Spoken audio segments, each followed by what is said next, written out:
যত বড় পুরনো কাশি হোক না কেন, এই রেমেডি একবার ট্রাই করলে একদিনের মধ্যে সেরে যাবে। যাদের 1 থেকে 2 মাস পর্যন্ত কাশি, কোনো রকম ওষুধ খেয়ে ছাড়ছে না, অনেক দিন থেকেই ওষুধ খাচ্ছেন, তারা কিন্তু এই রেমেডি একদিন ট্রাই করবেন, একদিনের মধ্যেই সেরে যাবে।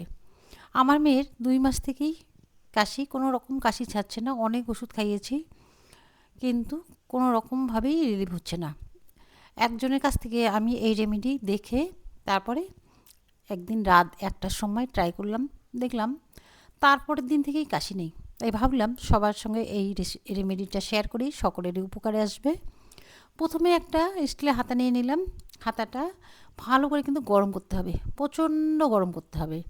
এভাবে অবশ্যই একটা স্টিলের হাতা নেবেন। স্টিলের হাতা প্রচণ্ড গরম হয়, তারপরে গ্যাসের ফ্লেমটা অফ করে দেবেন।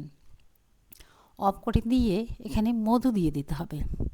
আমি 1 টেবিল চামচ পরিমাণ মধু দিয়ে দিচ্ছি। মধু দিলে কিন্তু এরকম বাবল উঠবে, যেহেতু প্রচণ্ড গরম। তারপরে দিয়ে দিলাম বিট লবণ, আর দিয়ে দেব কালো গোলমরিচ গুঁড়ো সামান্য, আর দিয়ে দেবো 1 টুকরো শুকনো আদা, যে কোনো আদা দিতে পারেন। হাতাটা কিন্তু গ্যাসের উপরে রাখবেন, যেহেতু গ্যাসটা গরম আছে। অবশ্যই এখানে ধরে থাকবেন, দেখবেন আরও বাবলস উঠবে। আর এবারে সবগুলো মিক্সড করে নিতে হবে। সবগুলো কিন্তু আমার মিক্সড করা হয়ে গেল। হাতাটা কিন্তু যেহেতু প্রচণ্ড গরম, তাই আমি আর একটা হাতাতে ঢেলে নেব।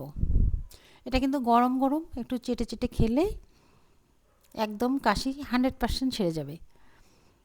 একবার এভাবে ট্রাই করে দেখবেন, 100% কিন্তু গ্যারান্টি।